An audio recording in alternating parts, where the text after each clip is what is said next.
Allah wa ala alihi wa ashabihi ajma'in amma ba'd. Nah, dalam hal ini para jamaah, ya, pada bab yang kita kemarin, tahrimuz zabah lillahi bimakanin yuzbahu fihi li ghairillah.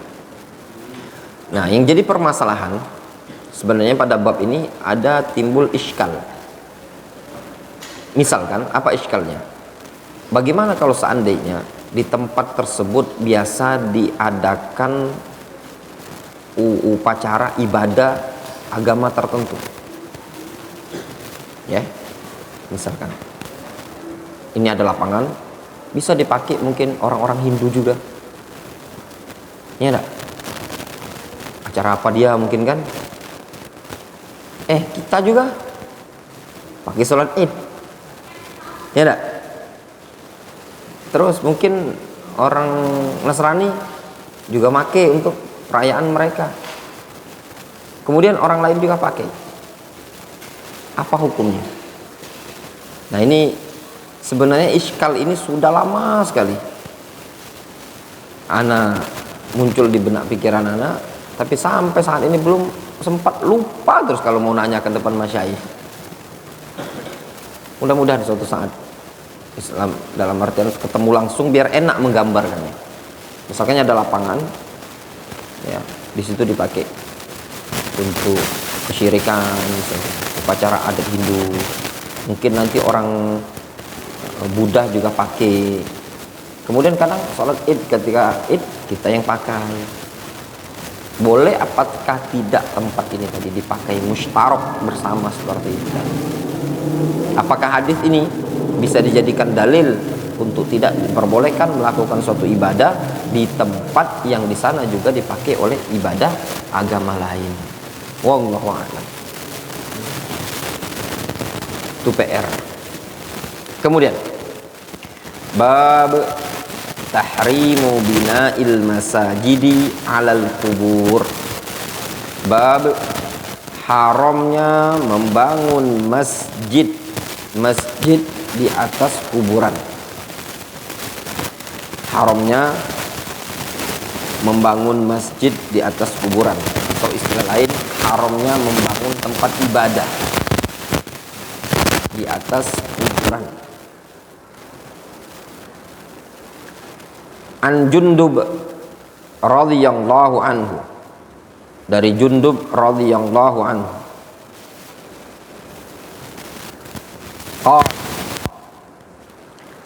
beliau berkata, Nabi sallallahu alaihi wasallam yaqul, aku mendengar Nabi sallallahu alaihi wasallam beliau bersabda, ala, ketahuilah, wa inna man kana qablakum, sesungguhnya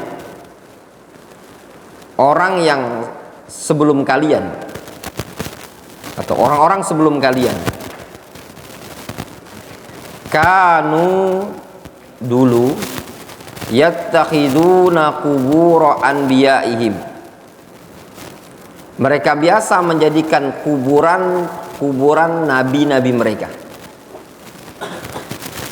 wasalihim, dan orang-orang saleh, masajidah, sebagai tempat ibadah.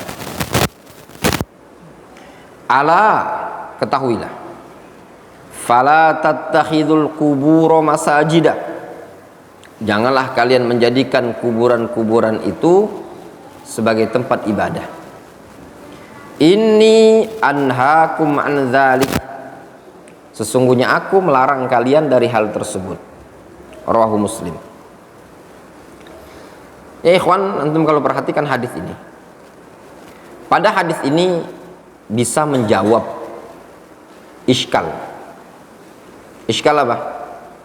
Iskal terhadap orang-orang Nasara. Ya. Kalau orang-orang Nasara, apakah nabi yang mereka jadikan atau kuburan nabi mereka? Isa diutus di kalangan Nasara? Tidak. Memungkinkan mereka dulu apa? orang-orang soleh. Ya.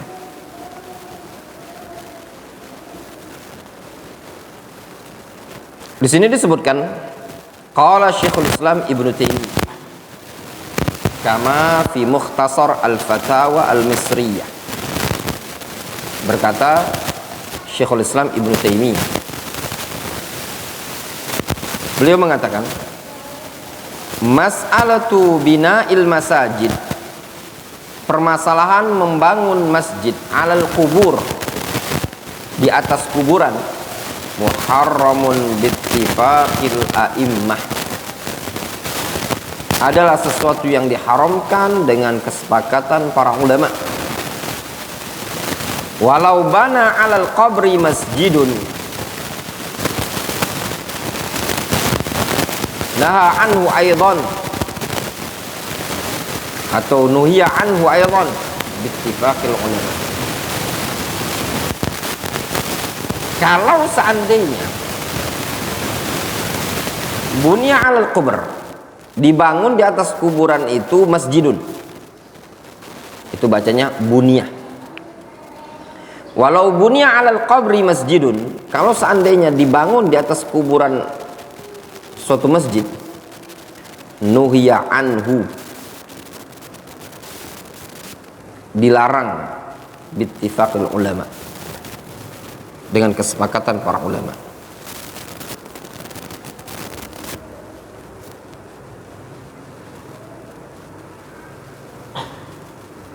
Jelas ya? Ibnu Taimiyah menukilkan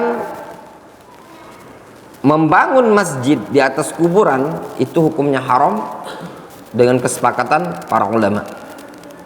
Lihat, binaul masajid, mufrad apa jamak? Jamak masajid itu, membangun masjid-masjid di atas kuburan. Kata Ibnu Taimiyah, walau bunia alal qabri masjidun, demikian juga kalau seandainya dibangun masjid di atas satu kuburan, satu masjid. Ini ada kuburan, dibangun masjid di situ. Nuhiya anhu, juga dilarang bittifaqil ulama. Jelas? Kemudian wa qala aidan, juga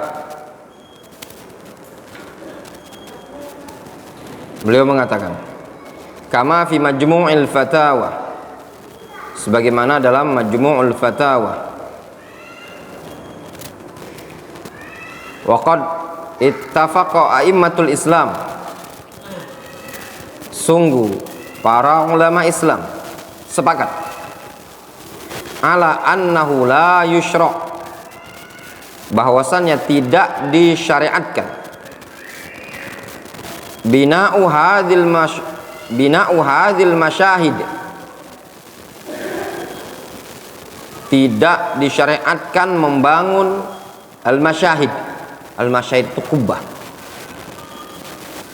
alal kubur, di atas kuburan-kuburan. Wala yushra'u ittikhaduha masajid, juga tidak disyariatkan menjadikannya sebagai masjid. Wala yushra'u ittikhaduha masajid, tidak disyariatkan menjadikan kuburan tersebut sebagai tempat salat, tempat ibadah. Wala yushra'us shalah indaha, lihat ya, tidak disyariatkan salat juga di kuburan. Wala yushra'u qasduha li ajli ta'abbud indaha bi salatin au i'tikafin au istighatsatin au ibtihalin au nahwi dzalik.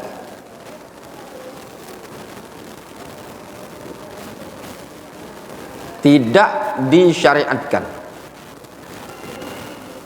kuburan dijadikan tempat ibadah, masjid, tempat sholat, dan juga menyengaja ke kuburan tadi untuk pelaksanaan ibadah seperti sholat, i'tikaf, istighatsah, ibtihal, berdoa, atau yang semisalnya. Jelas penukilan Ibnu Taimiyah, para ulama sepakat kuburan tidak boleh dibangun kubah padanya, tidak boleh dijadikan masjid, tidak boleh sholat di situ, tidak boleh menyengaja untuk melaksanakan tujuan ibadah atau yang semisalnya. Wa qala aidan, beliau juga mengatakan, kama fi majmu'il fatawa, sebagaimana disebutkan dalam majmu'ul fatawa,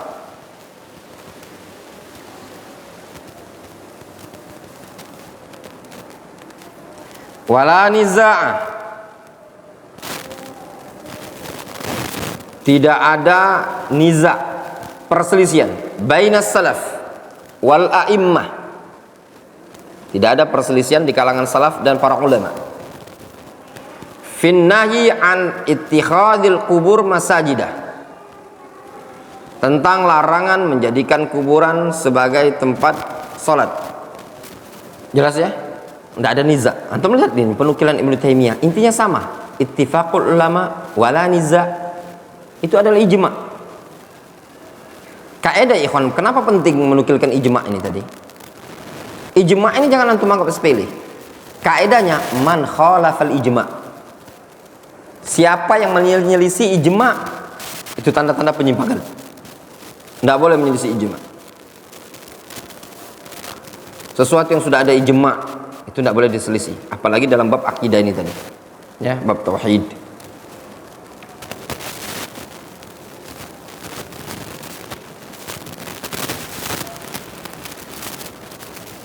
Wa qala al-Imam Abdullah ibnu Muhammad ibnu Abdul Wahhab fi kitabih al-kalimat an-nafi'ah. Berkata al-Imam Abdullah ibnu Muhammad ibnu Abdul Wahhab dalam kitabnya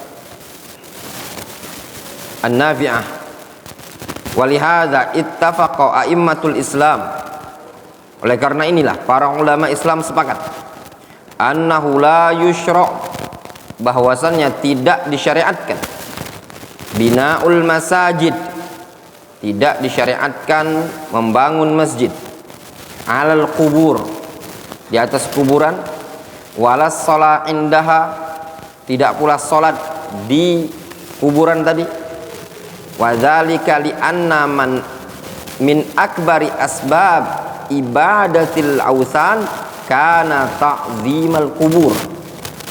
Kata al-Imam Abdullah ibnu Muhammad ibnu Abdul Wahhab, beliau mengatakan alasannya dikarenakan termasuk sebab peribadatan kepada ausan, kepada berhala yang paling besar adalah ta'zimal kubur, mengagungkan kuburan. Walihada ittafaqal ulama, oleh karena itulah para ulama sepakat ala annaman sallama ala nabi sallallahu alaihi wasallam inda qabrihi annahu la yatamassa bi hujratihi wa la yuqabbiluha. Lihat, ini ada penukilan ijma'.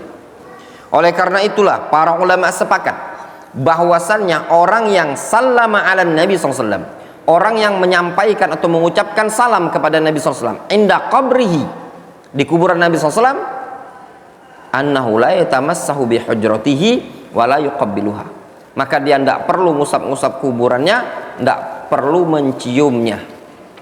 Jelas ya? Ini ada penukilan dari al-Imam Abdullah ibnu Muhammad ibnu Abdul Wahhab, penukilan ittifaq, ijma'.